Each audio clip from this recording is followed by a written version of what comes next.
அந்த ஊரில் பிரம்மேஸ்வரர் அப்படின்ற ஒரு கோயில் இருக்குது. இந்த கோயில் யாருக்கும் தெரியாத வரலாற்று சிறப்பு வாய்ந்த ஒரு கோயில். இந்த கோயில் ஒரு பகுதியில் பார்த்தீங்கன்னா சோழகாலத்தைய ஒரு மடப்பள்ளி ஒன்று இருக்குது, நம்ம பார்ப்போம். இது பார்த்தீங்கன்னா என்னுடைய முன்கோயிலில் சொசிஸ்டி விக்ரம் சோழன் திருமடை பள்ளி கல்வெட்டு வருது. என்னன்னா விக்ரம சோழன் என்பது சோழ மன்னன், சோழ அரசன் விக்ரம சோழன் பேரிலே ஒரு மடப்பள்ளி அமைச்சு கொடுத்துருக்கான் அப்படின்னு தான் அந்த கல்வெட்டு வருது.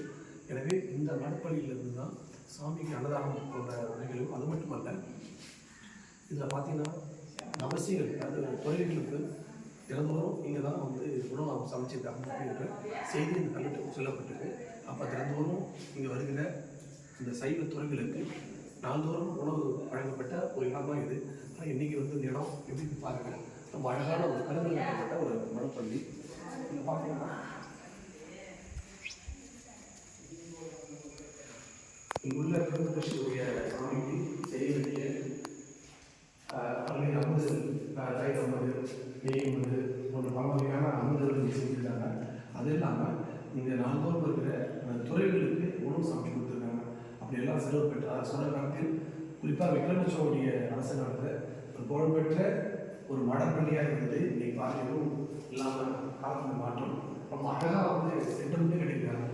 எப்போ எங்கே பார்த்தாலுமே வந்து அந்த புகைகள் வந்து திரு வசதியாக மேலெல்லாம் சாதாரண அமைப்பு வச்சுருக்காங்க. இங்கேயும் வச்சுருக்காங்க. இதுக்கு முழுக்க முழுக்க திறந்தலை வச்சுருக்காங்க. எல்லாமே ஒரு புகைகள் வந்து வெளியே வசதியாக பிரத்யேகம் பண்ணியிருக்காங்க. இந்த பள்ளியில் நாள்தோறும் இப்படியெல்லாம் உணவு வந்து அவங்க கடலுக்கு படைக்கிற நெய்வேத்தியத்தையும் இங்கே வருகிற அந்த சைவ சமையல் தொழில்கள் மாவட்ட உணவுகளை படை கொடுத்துருப்பாங்க.